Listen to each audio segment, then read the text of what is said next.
امریکہ اور ایران کے درمیان پس پردہ بات چیت جاری ہے۔ سی این این کی رپورٹ کے مطابق ثالث امریکہ اور ایران پر معاہدے تک پہنچنے کے لیے دباؤ ڈال رہے ہیں۔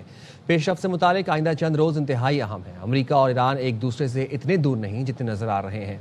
جنگ مرحلہ وار ختم کرنے کے امکانات پر گفتگو کی جا رہی ہے۔ آبِ ہرمز کو پابندی اور ٹول کے بغیر دوبارہ کھولنے پر توجہ مرکوز ہے۔ جوہری پروگرام کے معاملے پر بعد میں مذاکرات کرنے کی پیشکش کی گئی ہے۔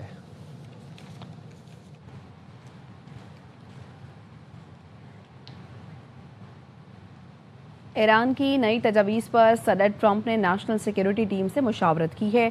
ترجمان وائٹ ہاؤس کیرولین لیوٹ نے تصدیق کر دی۔ کہا صدر ٹرمپ نے قومی سلامتی کمیٹی میں ایران کی نئی تجاویز کا جائزہ لیا۔ صدر ٹرمپ کی ایران سے متعلق ریڈ لائنز واضح ہیں۔ ایرانی تجاویز میں آبِ ہرمز کھولنے کی پیشکش کی گئی ہے۔ The President has met with his national security team this morning. The proposal was being discussed. I don't want to get ahead of the President or his national security team.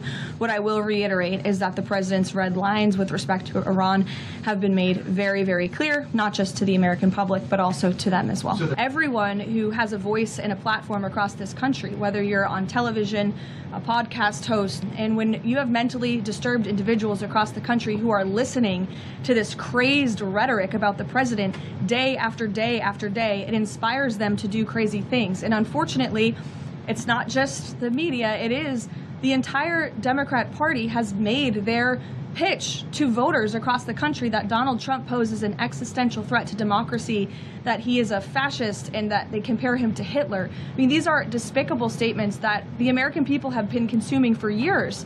And so many mentally perturbed individuals are led to believe these words are truth and then are inspired to act on it. امریکی صدر Trump Iran کی تجویز سے ناخوش ہیں۔ وہ ایران کی Aab-e Hormuz کھولنے کی پیشکش سے مطمئن نہیں ہیں۔ نیو یارک ٹائمز کی رپورٹ کے مطابق ٹرمپ نے مشیروں کو بتایا ایران کی پیشکش حقیقت سے منافی ہے۔ ٹرمپ نے واضح موقف اختیار کیا ہے کہ ایران کو جوہری ہتھیار حاصل کرنے کی اجازت نہیں دی جا سکتی۔ رپورٹ میں بتایا گیا ہے کہ ایران نے آبِ ہرمز سے متعلق بعض شرائط کے ساتھ پیشکش کی ہے، لیکن وہ اپنے جوہری پروگرام کو معطل کرنے یا یورینیم ذخائر حوالے کرنے پر تیار نہیں۔ امریکی حکام کے مطابق مذاکرات میں تاخیر عالمی توانائی منڈی کے لیے خطرہ بن سکتی ہے۔ کچھ حکام کے نزدیک آبِ ہرمز کھولنے کا معاہدہ ہی بحران کا ممکنہ حل ہو سکتا ہے۔ نام نہاد سپر پاور ایران پر مسلح جنگ میں اپنا ایک مقصد بھی حاصل نہیں کر سکی۔ ایرانی وزیر خارجہ عباس عراقچی نے روسی میڈیا سے گفتگو میں کہا یہ واضح ہے ایران عالمی طاقت کے سامنے کھڑا ہے اور ان کا دشمن ایک ہدف بھی حاصل نہیں کر سکا۔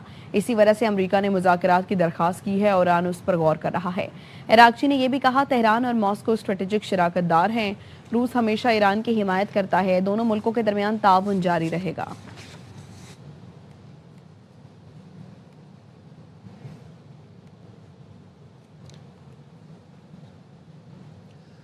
روسی صدر ولادیمیر پوٹن سے ایرانی وزیر خارجہ عباس عراقچی نے سینٹ پیٹرزبرگ میں ملاقات کی۔ ایرانی میڈیا کے مطابق ملاقات 1.5 گھنٹے سے بھی زیادہ جاری رہی۔ صدر پوٹن نے یہاں ملاقات میں انکشاف کیا کہ گزشتہ ہفتے ایران کے سپریم لیڈر سید مجتبیٰ خامنہئی کا ذاتی پیغام ملا۔ ایرانی قوم بڑی بہادری سے لڑ رہی ہے۔ امید ہے ایران جلد اس مشکل وقت سے نکل کر امن کی طرف بڑھے گا۔ عباس عراقچی کو یقین دلایا کہ ایران اور خطے کے مفاد کے لیے ہر وہ ممکن مدد کریں گے جس سے جلد امن قائم ہو سکے۔ صدر پوٹن نے ایران کے ساتھ مضبوط تعلقات جاری رکھنے کا عزم دہرایا۔ سپریم لیڈر کے لیے نیک خواہشات کا اظہار بھی کیا۔ عباس عراقچی نے روس کی حمایت کا شکریہ ادا کرتے ہوئے کہا کہ ایران اور روس اسٹریٹجک پارٹنر ہیں۔ ایران کے نئے سپریم لیڈر کا پچھلے ہفتے پیغام ملا۔ میں چاہتا ہوں کہ آپ ان تک میرا شکریہ پہنچا دیں اور یہ یقین دلائیں کہ روس بھی ایران کی طرح یہ اہم تعلق جاری رکھنا چاہتا ہے۔ ایرانی عوام بڑی بہادری سے اپنی خود مختاری کی جنگ لڑ رہے ہیں۔ امید ہے وہ جلد اس آزمائش کی گھڑی سے نکلیں گے۔ ایران اور خطے کے تمام ملکوں کے مفاد کے لیے ہر وہ قدم اٹھائیں گے جس سے جلد امن قائم ہو۔ ایران ہمارے اصولی موقف سے اچھی طرح واقف ہے۔ از من خواسته شده که در این سفر یک بار دیگه اعلام بکنم که روس اور ایران کے تعلقات بہت مضبوط ہیں۔ ہم اسی طرح مل کر آگے بڑھیں گے۔ سب کو معلوم ہو چکا ہے کہ مشکل وقت میں روس جیسا دوست ایران کے ساتھ کھڑا ہے۔ ایران کی حمایت میں آپ نے جو اصولی موقف اپنایا، ہم اس پر آپ کا شکریہ ادا کرتے ہیں۔ در کنار ایران میمانند و از ایران حمایت میکنند۔ سعودی مندوب عبدالعزیز الواصل نے سلامتی کونسل اجلاس سے خطاب میں کہا، ہم معاہدے تک پہنچنے کے لیے پاکستان کی جاری کوششوں کی حمایت کرتے ہیں، ایسے حل تک پہنچنے کی حمایت کرتے ہیں جو خطے کو مزید عدم استحکام سے بچائے، توانائی، خوراک اور ادویات کی راہداریوں کی حفاظت کو یقینی بنایا جائے، نیویگیشن کی آزادی کو لاحق خطرات بین الاقوامی امن کے لیے خطرہ ہیں، آپ نے ہرمز میں جہاز رانی کی حفاظت کو اجتماعی ترجیح دینی چاہیے، ہم ان ایرانی حملوں کی مذمت کرتے ہیں جس میں ہمیں نشانہ بنایا گیا، ایران کو اپنی بین الاقوامی ذمہ داریاں پوری کرنی ہوں گی۔ خطے کے استحکام سے پہلے ہمیں قابل اعتماد ضمانتوں کی ضرورت ہے، ایرانی مندوب نے اقوام متحدہ میں خطاب میں کہا، ایران پر دوبارہ حملہ نہ ہونے کی ضمانت دی جائے، ہم اپنے اوپر لگائے گئے الزامات مسترد کرتے ہیں، ہم پر الزامات کا مقصد امریکہ اور اس کے اتحادیوں کے اقدامات سے توجہ ہٹانا ہے، کچھ ممالک اس معاملے پر دوہرا معیار اپنا رہے ہیں۔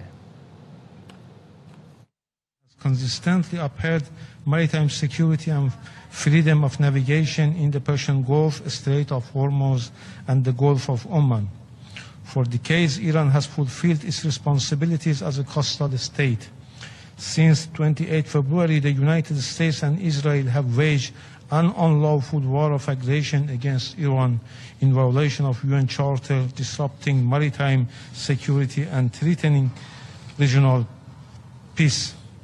The United States has imposed maritime blockade and has engaged in unlawful action, including seizure of Iranian commercial vessels in international waters. Iran's lawful measures aim to strike an appropriate balance between security interests of the coastal state and the continued safe conduct of navigation in the Strait of Hormuz in a highly volatile environment. These practical measures will be carefully examined in light of evolving circumstances. Iran is not a party to the 1982 UN Convention on the Law of the Sea. Accordingly, it is not bound by its treaty-based provisions except to the extent that specific rules reflected therein are universally recognized as customary international law. It is regrettable that some members, while asserting the navigational rights must not be threatened, deliberately ignore the United States imposition of a so-called maritime blockade that threatened international navigation. They have once again exposed their double standards. Their concerns for maritime safety and freedom of navigation is neither genuine nor consistent with their action and positions. آپ نئے Hormuz کی بندش سے ترقی پذیر ملک زیادہ متاثر ہیں، اقوام متحدہ میں پاکستان کے مستقل مندوب کا خطاب۔ عاصم افتخار نے کہا، چین، سعودی عرب، ترکی اور مصر کے ساتھ پاکستان نے امریکہ ایران جنگ کے خاتمے کے لیے قائدانہ کردار ادا کیا۔ Closure of the Strait of Hormuz, first order impacts, that is the issues related to the procurement of oil and gas and essential commodities. No doubt, developing countries will be the most affected. Pakistan, supported by our partners and brotherly countries, including China, Saudi Arabia, Turkey, and Egypt, and others, has spearheaded constructive diplomatic efforts for de-escalation and broader pursuit of stability between the United States and Iran. In its ongoing efforts to facilitate an enduring resolution of this crisis, Pakistan remains firm in its faith in diplomacy and dialogue and will continue to resolutely undertake all possible measures towards that end. اقوام متحدہ کے secretary general انطونیو Guterres نے آپ نے Hormuz فوری کھولنے کی appeal کر دی۔ ایکس پر لکھا، فریقین آپ نے ہرمز کھول دیں، جہازوں کو گزرنے دیں، کوئی ٹول نہ لگائیں، تجارت دوبارہ شروع ہونے دیں، جہاز رانی کے حقوق اور آزادیوں کا احترام کرنا چاہیے، عالمی معیشت کو سانس لینے دیں، محفوظ بلا روک ٹوک راستہ معاشی اور انسانی ضرورت ہے۔ ایران کی جانب سے آپ نے ہرمز پر فیس عائد کرنے کی کوشش برداشت نہیں کر سکتے۔ امریکی وزیر خارجہ مارکو روبیو کے فاکس نیوز سے گفتگو، کہا بین الاقوامی بحری گزرگاہوں کو یرغمال بنانے کی کوشش برداشت نہیں کریں گے۔ آپ نے ہرمز کھلا ہونے کا ایرانی دعویٰ حقیقت پر مبنی نہیں، ایران سے اجازت لینا یا اسے ادائیگی کرنا آپ نے ہرمز کا کھلا ہونا نہیں ہے۔